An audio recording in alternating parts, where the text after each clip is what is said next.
Welcome everyone on our another meetup of Test Automation Talks based in Amsterdam, Netherlands. And we have today our one of the famous speaker, trainer, Udami, and he's quite famous in Brazil. He speak a lot. I attend a lot of session from him.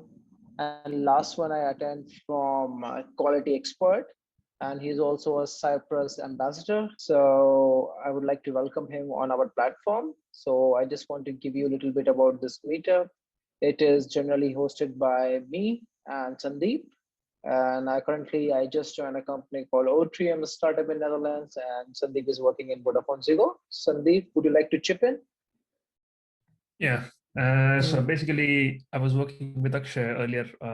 He was also in Vodafone with me, and we decided there was a bit of a quiet period. The moment people went into COVID lockdowns, there was actually almost no activity on meetups. So we said, okay, let's resume this community. And yeah, so we started this meetup, and we've really had some nice talks. And I think Akshay will explain. We have a good number of talks in the pipeline ahead.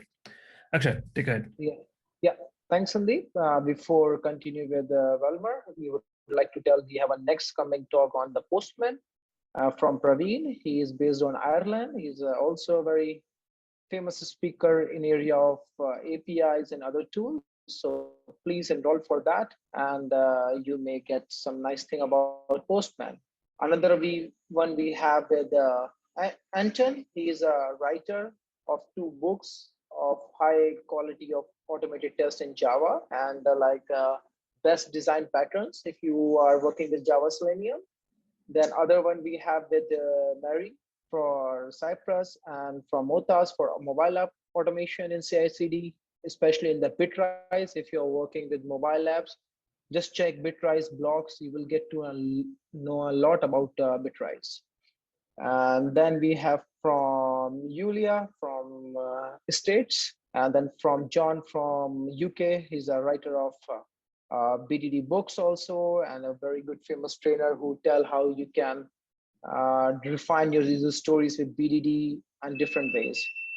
Then I have another talk by myself on the playwright, and Sandeep's trying to talk on visual regression. And one is from Hatim. He's also a very famous tutor in Arabic word.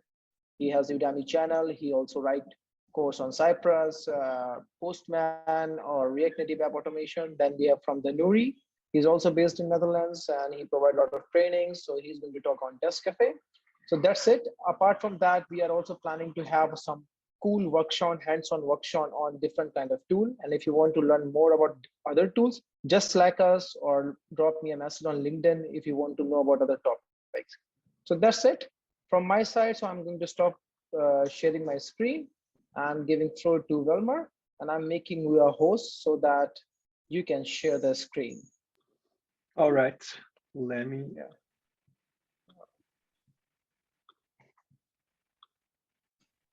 So I think now you can share your screen. Yes. Perfect. Can you see it? Yeah. Nice. Okay, so thanks everyone for attending the meetup, and I would like to thank you as well for inviting me to speak here and share a bit of my knowledge. So today we are going to talk about component testing with Cypress. And let me introduce myself first. So my name is Walmyr. I'm originally from Brazil, but I live in the Netherlands. And before that, I lived in Norway. I consider myself a software craftsman, also a clean coder, a blogger, YouTuber. I have a blog called Talking About Testing and a YouTube channel also called Talking About Testing. On my blog, I write in Portuguese since this is my mother language, but I also have a dev community profile where I translate most of my content from my blog in Portuguese to English. And on my YouTube, most of the videos are in Portuguese as well, but I have a playlist called English Content, where so far I have interviewed some professionals, but soon I'll have more content in English on YouTube as well. This year I have been approved as a Cypress IO ambassador, as mentioned before. I am an online teacher. I have a profile on Udemy where you can find many courses about testing automation with Protractor, with Backstop.js, many courses also about Cypress. I have, I think, 4 courses about Cypress, like visual regression testing, Cypress and Percy, basic, intermediate, and advanced courses of Cypress as well. I am a mentor. I've been mentoring people that want to join the QA area, or people that are juniors, or people that are just starting to get to know test automation. And I've been mentoring people since 2016. I am a speaker. I spoke in many conferences in Brazil and in Europe already, and I am an active member of the testing automation and JavaScript communities. And personally, I love music, tattoos. You can see most of them on my arms, and I love skateboarding. There's one there in the back as well. So that's a little bit about myself. And the agenda for today's talk is going to be divided in 4 parts. Where first of all, we'll talk a little bit about some concepts, what is Cypress, what's component testing, and if component testing does replace end-to-end testing. Then I'll show you step by step, directly from the documentation of Cypress, how you install Cypress for doing component testing, how to configure it, how you write the component test, and how you run component testing with Cypress. And then in the third part, we have the biggest part of the presentation, which I think is the nicest one, where I'm gonna, with my hands-on, explore a real project, and I'm gonna show you also continuous integration, Percy.io integration for component testing, and also the Cypress dashboard. And at the end, we'll have, if we have some time for questions and answers, and I have also some references for the official docs and for testing complex components and some other references. So let's get started. So concepts. First of all, what's Cypress? So Cypress is a modern testing framework for anything that runs in the browser. And Cypress is known as a framework that is completely different than Selenium. It doesn't use Selenium behind the scenes. It has a complete new architecture, which allows you to do things that you weren't used to do when writing end-to-end tests with Selenium-based frameworks. So with Cypress, you can do things like you can do normal end-to-end testing where you open the browser and you interact with the application, but you can also do things through the network layer. You can do things through the operating system layer, and you can do, and you have functionalities like time travel, where you can see the state of your application while your tests are running and after your tests are executed as well. And it's a very nice tool that has lots, like with different tools in the realm of end-to-end testing. Usually you have to install the tool and many other libraries together to have everything that you need. With Cypress, it packs everything that you need in one simple tool, and you can use all of it straight away. And component testing is about testing your front-end web components in isolation. And with Cypress, you can do both end-to-end testing and component testing. And the nice thing about doing component testing using Cypress is that you can use all the functionalities that Cypress already offers you for doing end-to-end testing for your components as well. And we'll see that in practice. And does component testing replace end-to-end testing? No, they are very complementary to each other. So the idea is that different kinds of tests, they have different runtimes execution. So usually end-to-end tests, they take longer time to run, while component tests take less time to run. So ideally, you would have different kinds of tests for testing different things. And you would think about like how many tests I should have in the end-to-end layer and how many I should have in the component layer to have the quickest feedback. So here I brought from Cypress documentation the steps for installation of Cypress for doing component testing specifically. So for doing component testing with Cypress, you have to install, besides installing Cypress as a dev dependency, you have also, and this is an example for testing React applications, but you can also test Vue.js applications, and other modern web frameworks that exist. In this talk, I'm going to present you the steps for doing component testing for React apps. But in the end, in the references, there is also documentation for how to do that with different frameworks as well. So we install Cypress, Cypress React, Cypress Webpack Dev Server, and Webpack Dev Server as dev dependencies to get started with component testing with Cypress for React apps. Then in the configuration file of Cypress, which is the cypress.json file, you would have to put this component property, which refers to an object. And this object should have the component folder property, which will point to where your components live. So this means that you have to, when you are writing component tests with Cypress, you have to have access to the application that you are testing, of course. And then you have also test files property, which will point to which files to look for the tests, which in this case is anything that starts that ends with spec.js or JSX or TS or TSX. And after you have configured everything on cypress.json, you also have to configure the cypress/plugins/index.js file, where you have to put this configuration here. And this is if you are writing React apps using create React app. So this is an example if you were using create React app, which is what I used for the application that I'm going to show you today.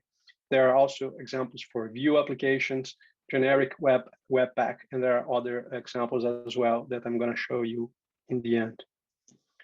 And when you have everything configured, what you can do is you import React in this case, and then from Cypress/React, you import the mount method, and you import your component. In this case, we will test like a button component. And then you have your test, which is like an it statement, where the first argument is the title of your test, in this case, button, which is the component that we are going to test. And the second argument is a function, which is what executes the test itself. And inside of this function, you can use the mount function that was imported in here to mount the component that you want to test. In this case, we are calling mount, and we are passing to mount as an argument the button component with the content test button.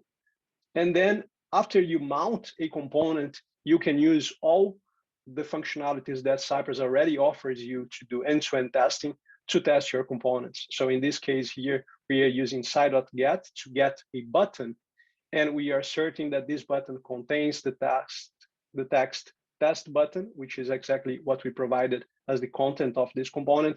And we can, for instance, chain a .click to click on this button. And this is just a simple example. I'm going to show you some more complex examples along the way. And after you have configured Cypress and written your tests, you can run the component tests. And in the beginning, when I first had contact with Cypress component testing, Cypress would run the component tests in the same runner that Cypress run the end-to-end tests. But nowadays, Cypress has a specific runner for component testing. So if you want to run component testing in headless mode, you would run npx cypress run CT, which extends from component testing. And if you want to run Cypress in interactive mode, you run npx cypress open CT to run them in interactive mode. So let me stop sharing because the rest of what I want to show you is in a different screen. So let me share it again. Now the complete window. So can you see my Visual Studio? Yes, yes, we can see. Yes, that's visible. Perfect. So let me just put this here as well. So, okay, I have, let me first show you the app. I think it's going to be nicer to show you the app first, and then we can look into the code. So I have created this React app using Create React App. And I created this app while reading a book called The Road to React, which was created by this guy here, Robin Weirich. It's a very nice book if you want to learn about React. I highly recommend it.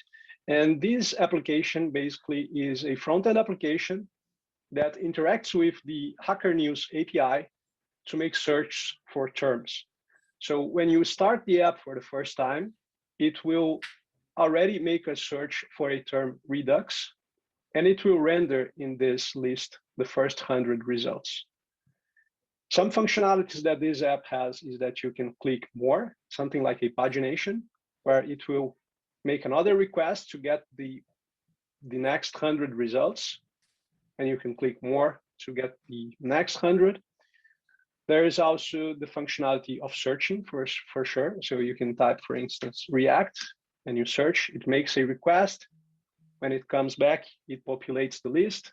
If I search for Redux, in the second, when I have already searched for a term, it's cached in the app. So there is no request being made. So if I search for React again, it comes directly from the cache.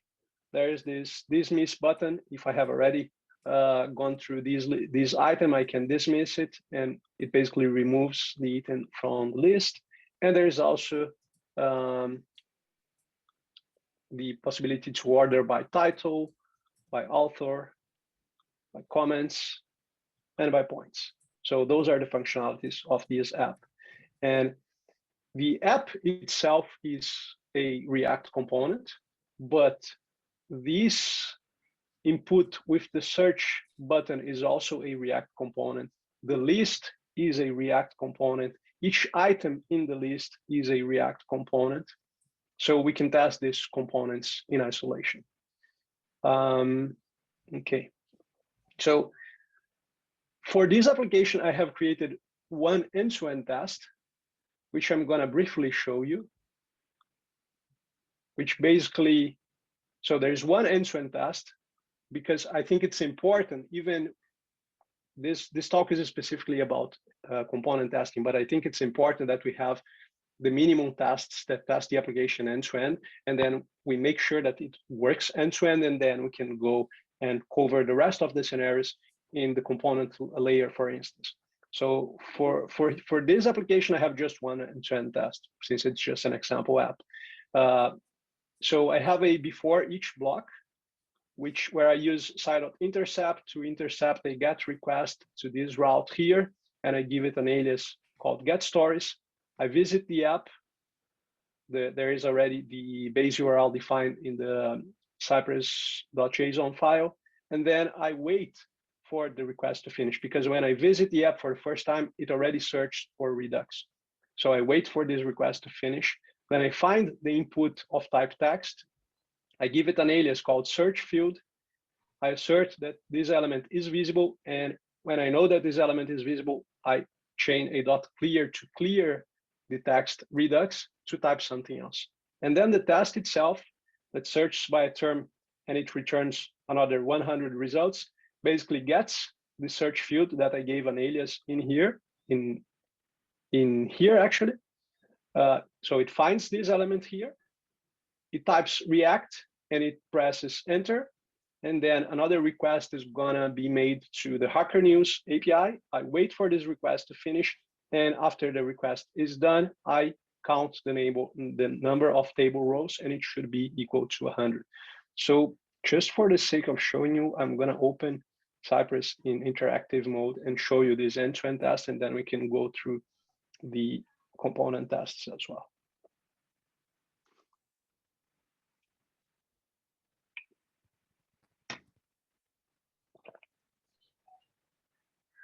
Okay, so this is the test. I'm gonna click on it and it's gonna start running. I'm pointing directly to the production version of the app, which is running on Vercel. So as you can see, the test has executed in less than 3 seconds. Let's rerun. In this time, less than 2 seconds, and it has passed. And the nice thing about the functionality that I mentioned before, the time travel, is that you can, after the test is executed, you can hover over all the commands that Cypress executed, and you can see the state of the app during all these comments. So when I visited the page, this was the state of the app. Then I have created a route here, like for this route, and I named it Get Stories. And after I waited for this request to finish, this was the state of the app. Then I found the input of type text. I asserted that it was visible, and I cleared it, and you can't see Redux anymore there because it's clear. I typed React and pressed enter. This was the state before I typed and pressed enter. This is the state after, so you can see React. And since I pressed enter, it's already loading for the next 100 results. I waited for the request to finish, and then I can run my assertion that there are 100 results there. So this is the end-to-end test that I have for my app. And before going through the component tests, I'm going to show you the component test runner. So I have an npm script here called sci:\openct, which will open the component test runner in interactive mode. So let's wait for it to open. And one thing that is important to mention is, like, when you're writing Cypress tests, end-to-end tests, usually you would put your tests inside of the Cypress directory integration, and then here is where your tests live. When writing component tests, usually your component tests would live together with the components that they are testing. So if we go to the, let me see, to the, where is it? Here. So I am telling Cypress to look for components inside of the source directory. So in here in source, I have a components directory, and here is where all my components are: the app, the button, the loading component, the search component, the sort component, and the table component. So now that so as you can see, there is a different test runner for component testing, which I think it's very nice, because before it was the same runner, both for end-to-end testing and for component testing. And I imagine that for testing components, you would need a lighter version of the runner where you don't need everything that you have for the end-to-end runner. So they made it. And in here, we can see all the tests for all the components that I have. And for instance, let's see, for instance, for the button. So I have 2 tests for the button component. And as you can see here, it's rendering just that component specifically. So let's look into this component. So you can see, like, I have 2 tests, one that renders as an inline button and one that triggers the on-click event. The one that renders as an inline button renders like this, where this element has a button inline class, and the one that clicks on it renders more like a button. So let's look into the button component and the test for it. So let me put this like this. So the button component is very simple. It's just a function that receives as props the on-click handler, a class name, and a children, which is what's rendered as the content of this element. Then it uses the on-click prop as the on-click property for the button. It uses the class as the class name of the button. It's of type button. It uses the children for the content of this button, and that's basically it. And then if I want to test this component using Cypress, in here, besides importing React, the mount method from Cypress React and the component, I'm also importing the CSS. Then my component will render with the exact same CSS as the application renders. So it's something else that you can use as well. Without that, it would render just as without the styles. So I have let me collapse them here. It's going to be nicer to see. So I have a describe block for my button component. And there are things that I will need in different tasks. So I have created a before each hook here. So I have created a default props variable, which so far in the lab on line 7, it's undefined. Then on before each, I give a value to these default props, where I say that it's going to be an object, which is going to have an on-click property, where I use side.stub to create a stub for this handler, and I give it an alias on-click handler. And this is because if we look into the component itself, I use prop types here, and not all, but the on-click and the children, they are required. So I have to pass the handler, even if I'm not testing the handler itself, which I'm not testing in this first test here. So for the first test, I'm just testing that it renders as an inline button. So I use the mount function, and then I pass as an argument to the mount function my component, which is the button component. I pass as prop class name button inline, and I pass using spread operator all the other props, which in this case is just the on-click prop. And as children, I pass dismiss, which is the exact same text that you see when we render this button in the real application. It's this button here, dismiss. And after mounting the component, so there's one thing that I forgot to mention. So in end-to-end tests, the first thing that we do usually is we use site.visit to visit an application. In component tests, the first thing that you do is mount. This would be like an analogy, like when you were testing end-to-end, you have to visit a URL. When you were testing a component, you mount the component in the browser. And then I can use Cypress functionality to, for instance, tell Cypress, get a button and assert that it should have the class button inline, because this is what I passed here as class name. And it should have the text dismiss, because this is what I passed in here as the children, and it should be visible.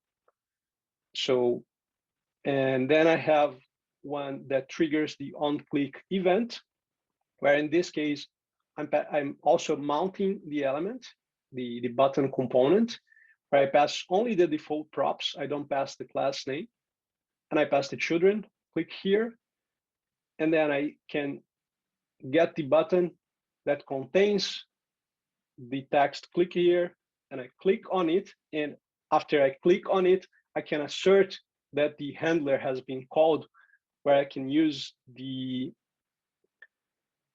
alias that I gave to the stub here on click handler, and I can see site.get the on click handler. When I'm getting an element or something by its alias, I have to put net in front. So site.get at on click handler, it should have been called once. And let's make this test fail so you can see it. So I have just commented the click, and as you can see, because I haven't clicked, it's failing here saying expected on-click handler to have been called exactly once, but it was never called. So you can see that when I uncomment, it's going to pass, which means that even if I am stubbing the handler, I'm not using the real handler, I can assert that the handler works. So that's it for the button component. So let's see if we can find some more components here. The loading component is very simple. It basically, and I'm gonna just go directly through the test itself. So as before, I import the CSS, I import React, I import mount, and in this case, I import the loading component. And that there's just one test that it renders the component. These other things here are not specifically regarding component testing. It's just this app I use for other experiments as well. So I was using Cypress grep to run specific tests that have specific tags. We can talk about this in a different moment. But basically, I'm using mount to mount the loading component. And I know that the loading component is a div that contains the text loading space 3 dots, and I assert that it should be visible.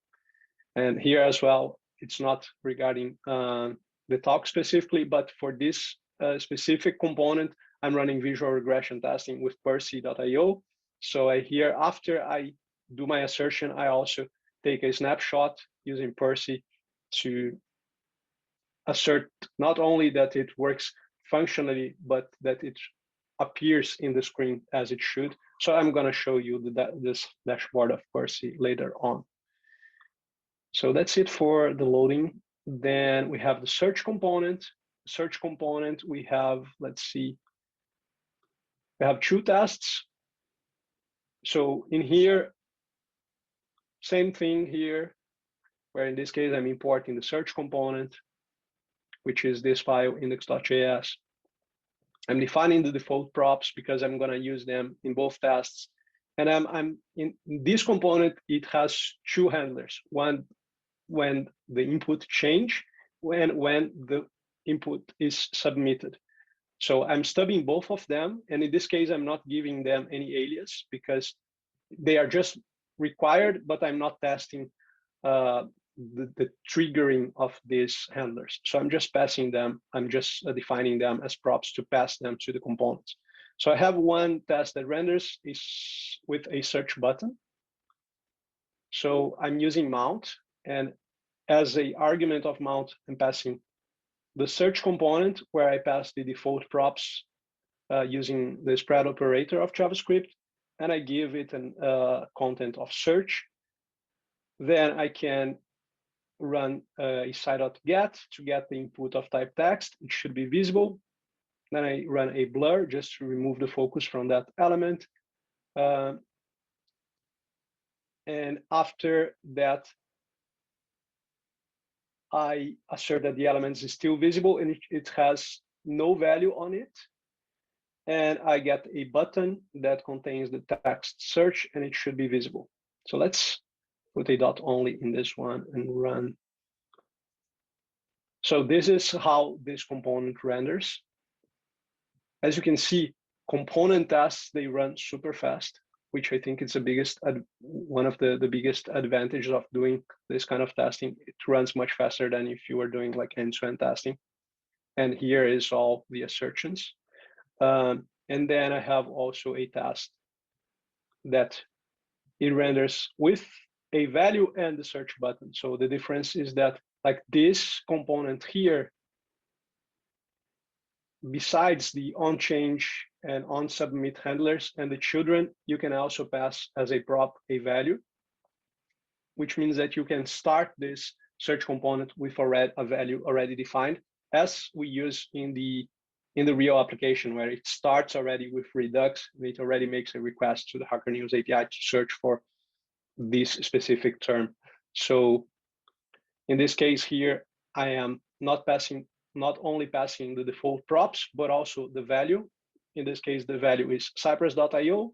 Then I mount the search button with the props, which is going to be the default props plus the value with the children as search. And I assert not only that the input is visible, but also that it should have the value from my props, and the button has the text search and it is visible. So this is the test for when I render the component already with a value. Okay, so let's remove this. Then we have the sort component. The sort component is a very simple one. It just renders a button and it has a on-click handler, which runs a function to sort by. And it also can receive a class. And the test for that, I have 2 tests. One that renders not active and one that renders active. So let me just go through the app here and refresh. So these headers here, you can sort by them. And when they are inactive, you see them exactly as you are seeing now. When I click on one of them, they become active and you can see a green underline on them. So this is what I'm going to test in here. Not active. So I have props, sort key, full. Active sort key is a different one than the sort key. I mount the element with the text I'm not active, just for the fun of it. Then I get the button that contains the text I'm not active, and I assert that it should not have the class button active, and it is visible. So let's put a dot only on this one and run the test. So this is the not active component for the sort component. And now the one that renders active. In this case here, I'm passing both sort key and active key exactly with the same value, which means that the element, the component will be active because of the logic of how the component was implemented. So I get a button that contains yay, I'm active. It should have the class button active, and it should be visible as well. So you can see here that I'm testing now the different. So the point is that we can test all the different, like the components, they have props, which are the inputs that they can receive. They have different outputs. Like for instance, this one can render active or not active. And with component testing, you can test all these differences. Then we have the table component, where I have created one test for the table when it's empty. So I'm not gonna go through all of that because you kind of already got this part. So the test that renders empty, I just mount the table without any list items inside of it, and I get I use a side.get table row, and since it's empty, it should not exist. So let me put a dot only in here and go through table. And as you can see, it renders only the table component, just the headers without any content inside of them. And then we have another context. So here I created a test renders empty, and then I created a context not empty because I will have more than one test for this context. In this case here, as props, besides the default props that I am defining in the before each, I'm also passing some fixtures. So you might have already be familiar with using fixture for end-to-end testing. So in here, I have in the Cypress directory fixtures, and I have like some fixtures, which is basically what the front end is expecting to render. So here I have like an object which has the property list, which is an array, and this array has two objects. The first one has object ID, title, author, URL, number of comments, and points, and the second one, different values for the same properties. So I'm passing this fixture as a prop of this component, then I mount this component with these props, and since both tests need exactly the same state, I'm putting all of that in the before each hook. And then for the one that renders with some items, I simply count the number of table rows, and it should be the exact same length of the list of my props, which is this here. So it should be 2 because there are 2 items in the list. And the one that orders by points, this one is a bit more complex. So I get all the table rows, and then I say get the first one, and it should contain the text of points of my first item in the list, and it should be visible. Then I get this table row, all the table rows, and I get the last one, and it should have the points of the second one from the list from my fixtures, and it should be visible as well. Then I get all the buttons inside of a span, and I get the one that contains the text points, and I give it an alias called points header because I'm going to use it more than once during the test. When I start, it should not be active. So I assert that it should not have the class button active, but it should be visible. Then I click on it, and right after clicking on it, I can chain another assertion that now it should have the class button active. And now order by has already happened. So now I check that the first row has the second item from my list, and the last one has the first item from my list. Then I click on it again to go back to the original state. So let me see. So this, let me put the dot only in this one here. So this is a test that just renders with some items.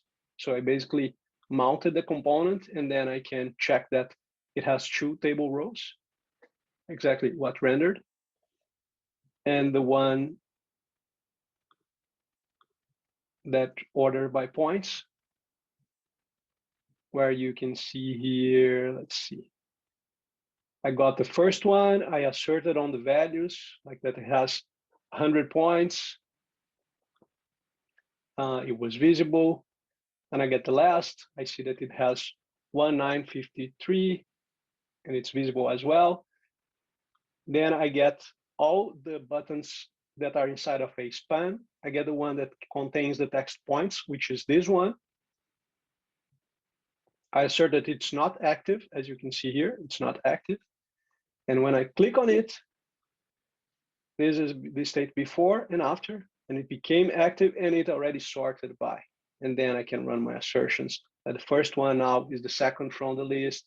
The last one is the first from the list, and so on and so forth. And then I click back on it to get it to the original state, where now the one with 1000 is the first, and the one with 1953 is the second one.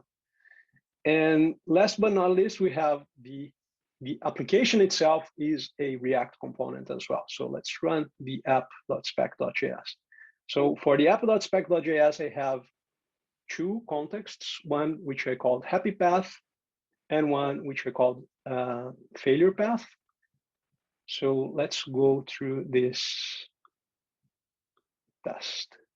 Let me just remove the dot only from here, just to not mess up with things. So here, the app component is where all the logic of my React application happens.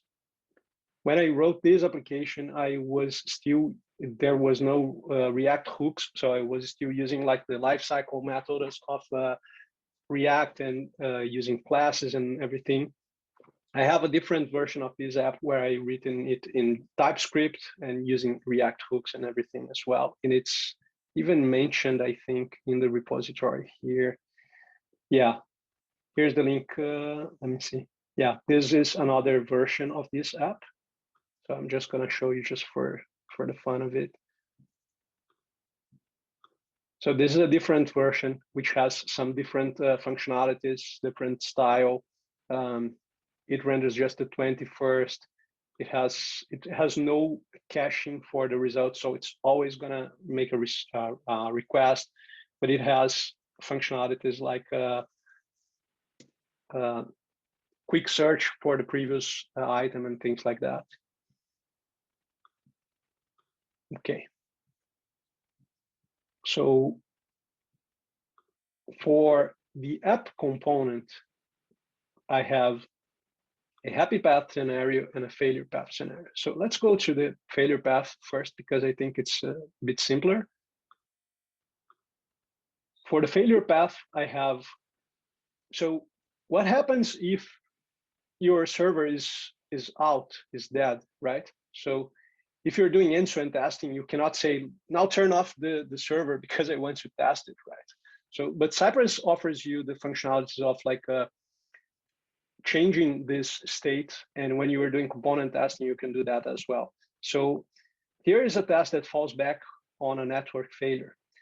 So I'm using side.intercept to intercept a GET request to the route that the application does to Hacker News. And I'm telling Cypress force a network error where I pass through here. Then I mount the application. I first just do an assertion that the input of type text is visible, and I use blur. You might notice that I use blur in many cases here, and I'm using blur because I'm doing visual regression testing as well. And when you, in this component, when you access, you can see the cursor blinking here, and this could make like visual changes. So I blur just to not for my visual test not to fail because of like maybe the screenshot was like when the cursor was there and the next one when it was not there, so I blur. And then I basically get a paragraph that contains the text, something went wrong and it should be visible. So let's see this test. Well, let me actually show you the next one, which is very similar as well. So another thing that I can do is simulate a server failure where I use also site.intercept. The intercept, they get requests to search route. And in this case, I change the status code of this request to 500 to simulate a server failure. I mount the app, and the fallback component is exactly the same, a paragraph showing something went wrong. So if I put a dot only in those tests here, we can see the fallback component that something went wrong, and I can test that. And then we are almost there, so bear with me. So here I have like the happy path where I am testing that I can dismiss one item, that I can load more, and that's it. So I'm not gonna go through all of it, all the code, because we are almost on time here and I want to show you something else. But I'm just gonna show you the test running. So for dismissing one item, I mount the app, and I'm using fixtures. So I see some results that I control already. Then I find all the buttons. I find the one that contains dismiss. And when I use contains, it will find the first one. So it found this one. I click on it. After I click on it, it removes the item from the list. And then I assert that there is only one row in the list. Anyone that loads more, I mount the app, everything is there.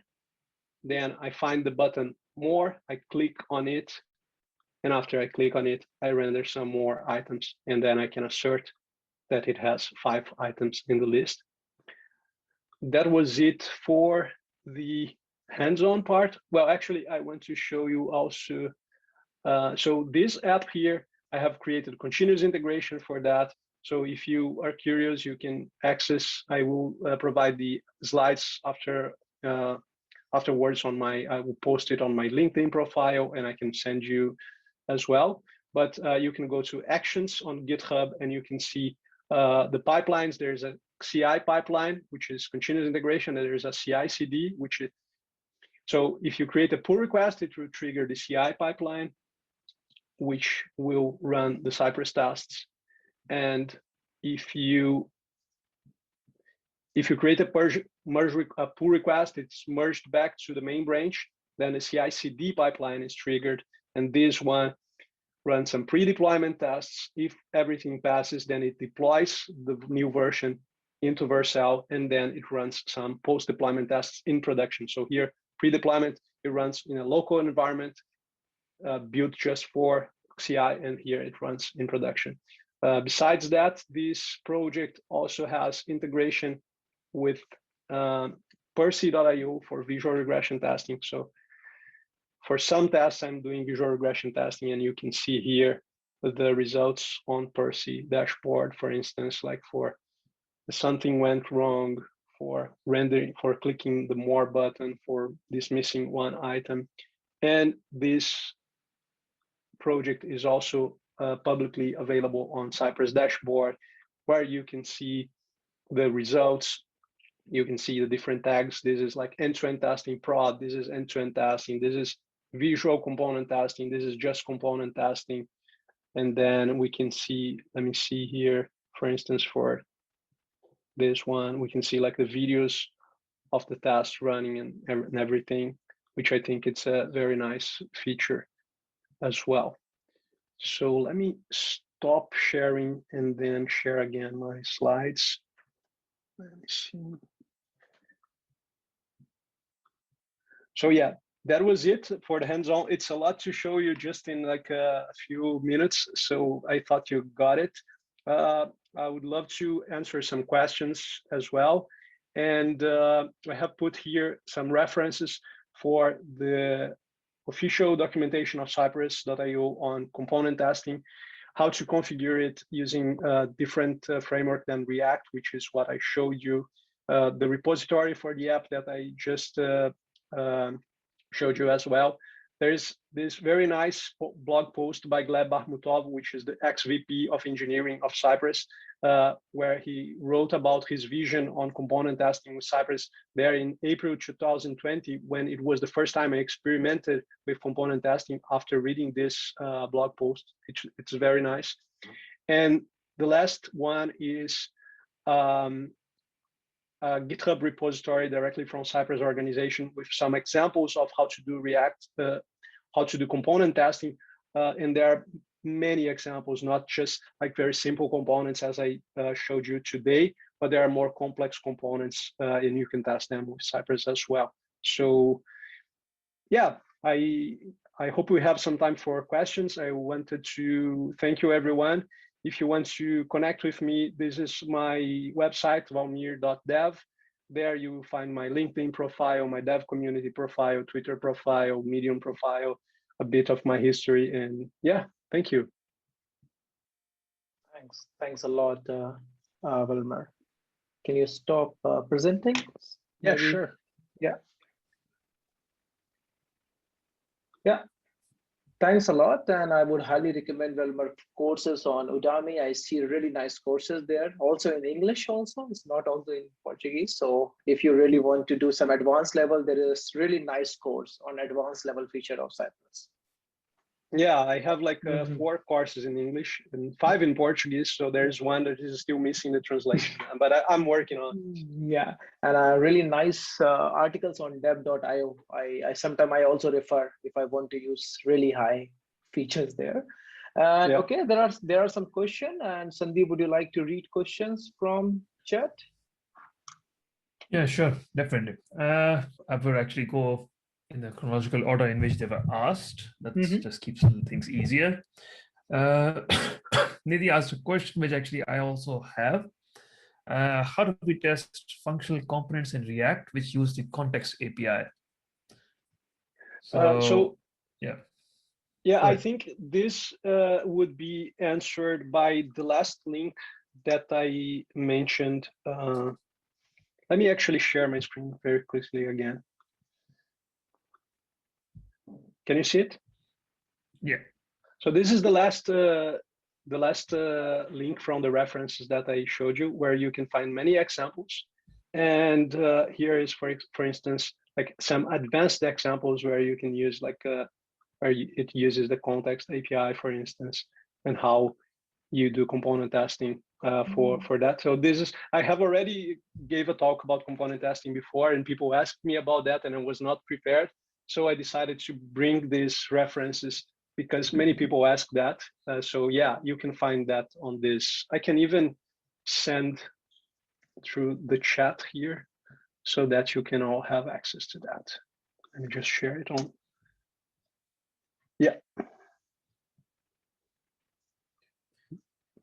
Okay, I think that sort of answers it. Although, yeah, sometimes it just is that your application is a little too advanced for some things, and then maybe sometimes you just have to check with the developers, sit with them, and try to figure out if there is any specific peculiarity in which it has been implemented. I think for me, in my case, the React components are, there's not just context API, but a couple of other things which are a bit more enterprisey, if I would call it that way. So there are some challenges there. I can understand. Yeah, this can be a small challenge. Yeah, when I was trying to test more complex components, which would use the providers, for instance, I was having some difficulties. Then I created an issue on Cypress repository, and at that time, Gleb was still working there, and he very quickly replied to my question and updated the documentation in these examples with an example exactly what I was looking for. So I highly recommend going through these examples because they put some effort on writing examples, not just for very simple React components or any other kind of front-end framework, but for more complex components. So you find many answers there already. Okay, I'll go for the next one. are the states of commands saved while doing headless execution as well?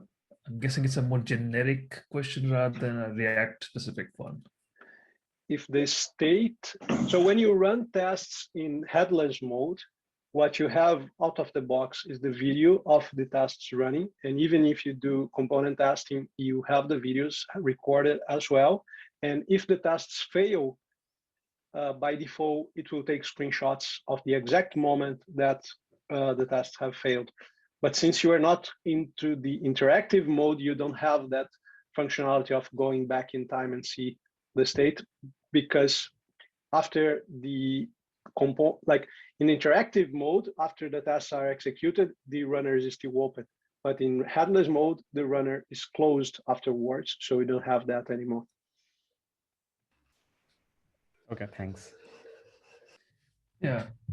When you're talking about importing the CSS in the tests, that's when I realized that, yeah, we are using a lot of styled components. So I think every styled component actually kind of has a fixed CSS bindings with it. Is that something that just works that out of the box if I'm mounting just styled buttons or styled links, or do I still have to somehow get the CSS in it?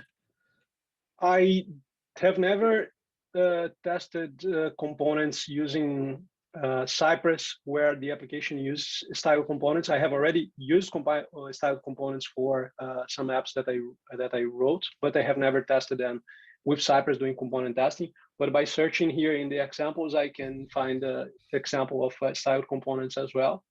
So yeah, in the same link that I just sent in the chat, there is an example for styled components as well in the basic examples. Okay, cool. Before I ask another of my questions, I'll go back. Satya wants to know if it's better to group a couple of components together and write the tests, or to keep them separate, and is it actually even possible? I didn't got the exact, what is, can you repeat it, please? Yeah. Is it better to group a couple of components together and write the tests? I mean, not writing them for one component individually, but multiple of them, like some kind of a composite. Yeah, I think it really depends, like on the complexity of your components, of the API of your components, or the interface of your components. If you have like a simple component that has a very complex API, it might be good to test it in isolation, not composed by other components, but you might want to test components that are more like, as I showed you, you can even test the app itself is a component and you can test it as a whole, right? So I think it really depends case by case. And I think it's an engineering decision to understand what fits better for the case. I think I agree with you in that sense. It's a bit like how you can also design some end-to-end tests. Exactly, yeah. I guess there was a question from Dimitri about environments for running the tests on CI, but I guess that's kind of answered, right? We saw GitHub Actions on your repository already running these tests in continuous integration. Yeah, I think it's important to mention that, like, when we are doing component testing, there's no environment. There's just a browser, and the component is rendered in the browser. So you don't need like an environment itself. But when you are doing end-to-end testing, for instance, then you would need an environment. For instance, in the example that I showed you, I use, let me just confirm here if I do use this package. Yeah, I use a package called start server and test. And in the continuous integration, so there's a change in the app, and I want to test that this exact change haven't broken anything that is already working. So on CI, and you can look into the configuration of my CI, the repository is public. On CI, I use, I start the server, and it waits for the application to be answering in a specific port, and then tests are executed against it. And after it executes, it shuts down the application itself. and then you can see the results on like that pull request, for instance. And then it's merged back to the main branch. And then I run the tests again into the main branch. And if it passes, I deploy it to the production environment automatically. And then I rerun the tests now pointing to the base URL of the production environment just to see that what was just deployed to production is still working. And I even configured, I don't remember if it was in this repository or in a different one, to send notification on Slack, because sometimes it might pass in a pull request, it might fail in production, so you can have like immediate feedback that something went wrong. I don't know if that answers the questions. I hope so. And Dimitri, I guess that answers the question. Is that correct? Yeah, and I have one more, if you can answer. For example, for running tests in isolation in Docker container, yeah, on the hot version, we need container with Cypress and browser, or only with Cypress? So when you use GitHub Actions, which is what I am using, it already uses Docker for everything that Cypress needs. And then the application, it depends on your preference, if you want to run it on Docker, or if you want just to spin up a server, or if you already have it deployed on an environment and point the test to run against this environment. Yeah, I mean, a Docker, is it already prepared image with Cypress? Yeah. I don't know if I got the question. Can you try to explain it a different way? Yeah, Docker container with instrument. Yeah, Cypress. Do we have this one? Maybe I can interrupt. I think Cypress provide a Cypress image. In that you can run it, have all the dependencies. Like okay. Yeah. So you don't need to have I got Cypress image. Okay, thank you. I can share also a GitLab repo where I also set up the pipeline with the Cypress and the image I used, and GitHub Action I think Walmyr already have. So, yeah, I can share my screen once again here, because now I think I got it. So in here I am on the application GitHub workflows, and then there is this workflow called PR for pull request, and there is the job Cypress test where I get the container, the image from Cypress, which has Node version 12 and Chrome version 87, for instance. Yeah. Yeah, clear. Thank you. Yeah, perfect. Okay, Dimitri, for the knowledge, was one of the speakers in our previous meetup. Nice. And we learned a lot about Selenium 4.0 from him. Okay, I never used Selenium 4.0. If you're a Cypress ambassador and using Selenium 4.0, something's wrong. I believe different tools, they solve different problems. I still think Selenium is very beneficial. Like I used in the past for doing like a testing with like in different. I used to work for whereby.com, which is a Norwegian company that runs video conferences in the browser, and I had to test like a Chrome browser interacting with like a Firefox browser, interacting with like a Safari browser. This is not allowed to do. You cannot run the same test in different browsers with Cypress. Actually, Gleb had a talk last week, I think, showing how to do that, but it's a bit hacky. And with Selenium, it's like it's something that is there for you to use. So I used Selenium for that in the past. Nice.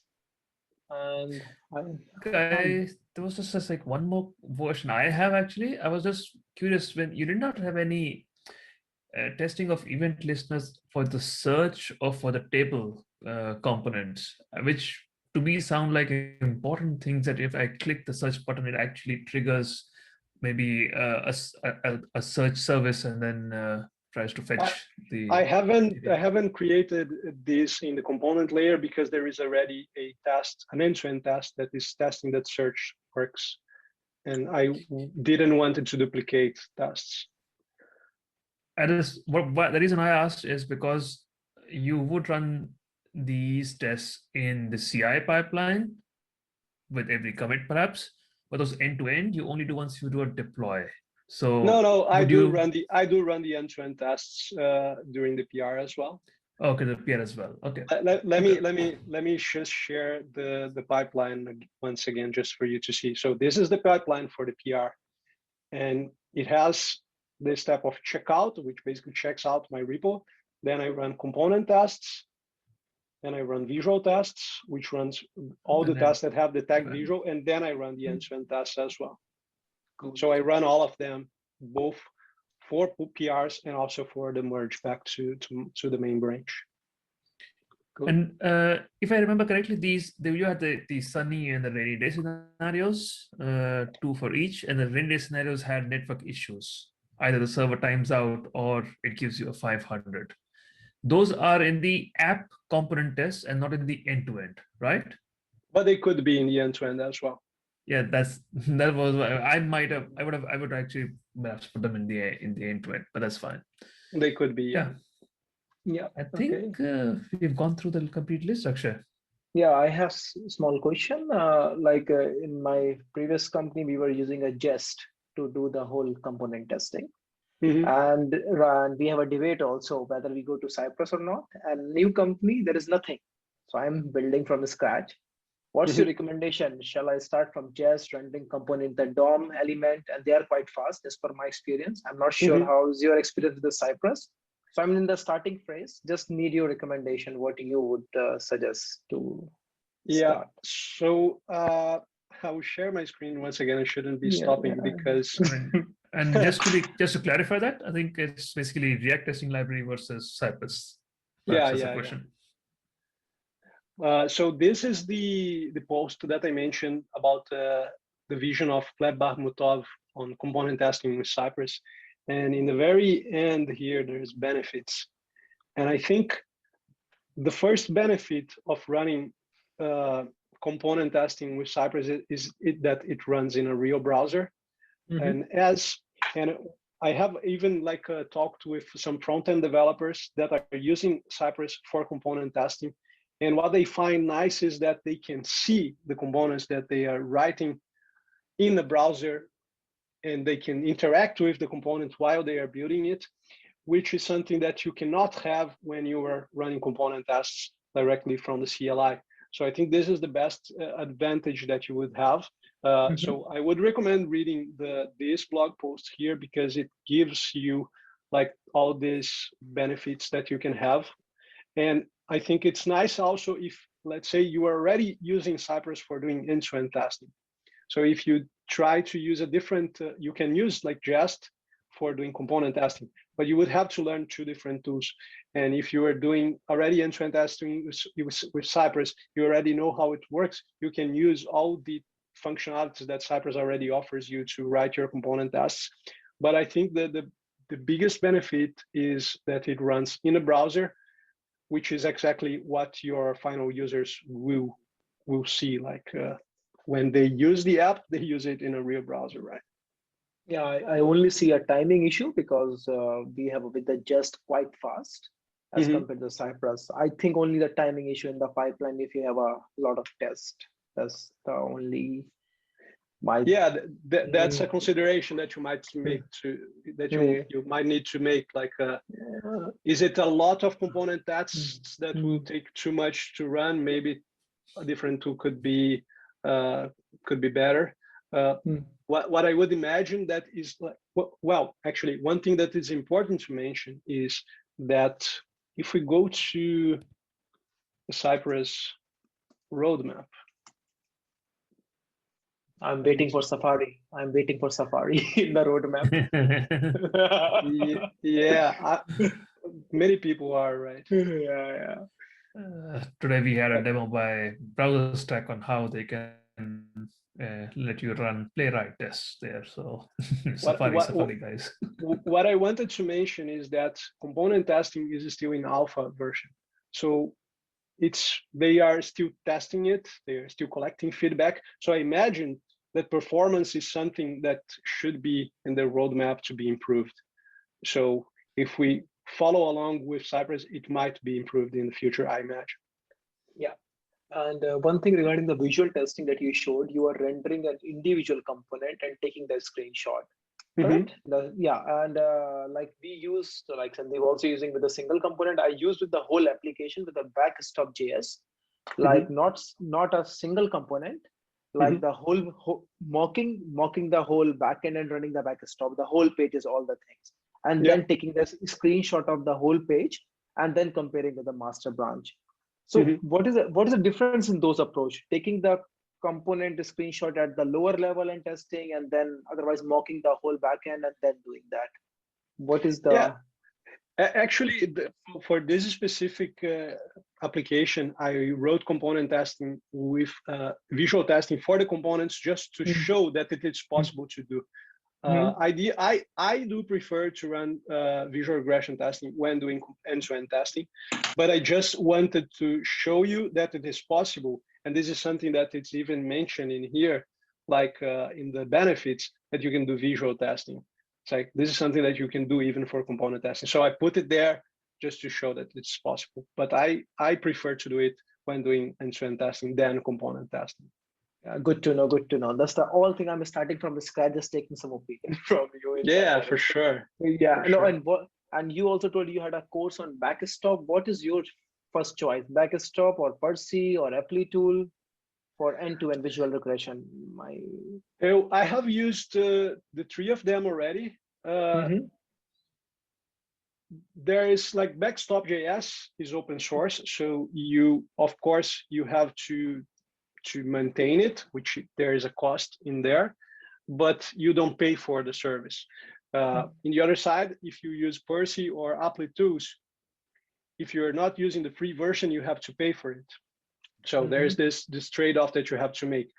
Between Percy and Applitools, I find that Applitools API is more complex than Percy because you have to open the eyes and then you take the snapshot and then you close the eyes. While with Percy, you just take a snapshot and that's it. But at the same time, from my experience, when I used Applitools, if it finds a visual difference, it fails the pipeline. And Percy doesn't fail the pipeline. Like if the test has executed everything and it has passed, I wasn't able to get it to fail the pipeline. You see the difference in Percy dashboard. You see that it found the difference, but it doesn't fail the dashboard. And then I would prefer Applitools just because it fails the dashboard. And it kind of forces me to go to Applitools dashboard and see if I want to approve the change or if I want to reject and open a style bug. So yeah, that would be my opinion. That is quite interesting. Well, what I thought, like both Applitools and Percy would like run this comparison on their servers, do this check, and then push information back to your pipelines, whether things have passed or not. But then maybe my understanding was incorrect then. Yeah, I have experimented with Percy, like forcing a visual failure. And although there was a failure, you see the difference on Percy dashboard, but the pipeline is green. And on Applitools, the pipeline was red. Then I think it fails its purpose then. Exactly. The purpose is to have a red pipeline now, basically. Exactly. Yeah. Okay. So if I had to choose between the both of them, although Applitools has a more complex but not very complex API, I would prefer to use Applitools. I don't know about the costs, like if one is cheaper than the other. I think Percy is perhaps more expensive than Applitools, but we were using things the backstop. We were using the VodafoneZiggo like backstop JS, like at really good amount everywhere. Yeah, and I used like when I worked for whereby.com in the beginning we used Applitools, and afterwards we replaced Applitools with backstop JS. It was working just fine as well. I think I don't have any more questions, and if no one have, then it's really nice to have. And I heard a lot of nice words in the chat from everyone to you, and you are welcome. I'm happy again, to hear. Yeah, you're welcome again to this open meetup. If you have something cool to present about Cypress or anything else, just let me know. And this platform is open for everyone here. If someone wants to learn from here, and if someone wants to speak also here regarding any topic, so just let me know or Sandeep know, And is possible, Wilmer, to send a slide link where you want to store the slide links, some drive on the meetup group so that people can access the.